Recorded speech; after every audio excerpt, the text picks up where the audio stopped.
যিহেতু আহিব আৰু ইতিমধ্যে দুখন হেলিকপ্টাৰ আহি পাইছে আৰু মৌচন্দা পথাৰৰ ঠিক দাঁতিতে এই হেলিপেড নিৰ্মাণ কৰা গৈছে আৰু হেলিপেডত এই মুহূৰ্তত দেখিবলৈ পাইছে প্ৰধানমন্ত্ৰী অহা দ্বিতীয়খন যি হেলিকপ্টাৰ এই মুহূৰ্তত অৱতৰণৰ বাবে সাজু হৈছে আৰু ইয়াৰ ঠিক দাঁতিতেই যিহেতু প্ৰধানমন্ত্ৰীৰ কাৰণে যিহেতু যি জনসমাগমৰ মূল মণ্ডপ সজা গৈছে তাতে গৈ তেওঁ পোনে পোনে গৈ ইয়াৰ পৰা উপস্থিত হ'ব আৰু তেখেতক আদৰাৰ কাৰণে কি ধৰণৰ প্ৰস্তুতি সেয়া আমি পোনে পোনে দেখুৱাই আছোঁ। তেখেতক আদৰাৰ কাৰণে ইতিমধ্যে প্ৰস্তুতি সম্পূৰ্ণ হৈছে। 3খনকৈ হেলিকপ্টাৰ বায়ুসেনা বাহিনীৰ হেলিকপ্টাৰ এই মুহূৰ্তত আহি ইয়াত আমি দেখিবলৈ পাইছোঁ অৱতৰণ কৰাৰ কাৰণে প্ৰস্তুতি কৰিছে আৰু এই মুহূৰ্তত চাৰিওফালে দেখিছে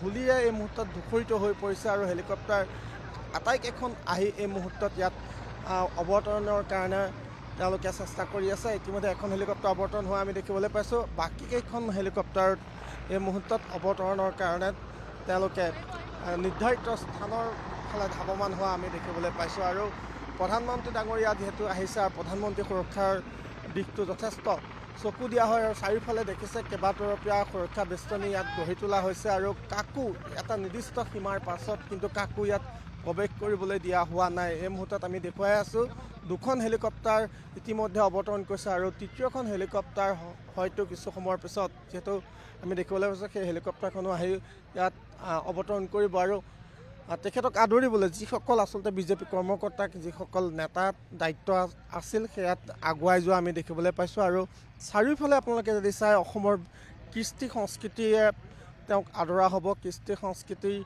যি প্ৰদৰ্শন যিহেতু ইয়াত লোকনৃত্য শিল্পীসকল আছে পুৱাৰে পৰা আমি সেই দৃশ্য দেখুৱাই আছিলোঁ বা মোৰ সহযোগীয়েও সেই দৃশ্য দেখুৱাই আছিল। গতিকে তেওঁলোক এই মুহূৰ্তত সাজু হৈ আছে।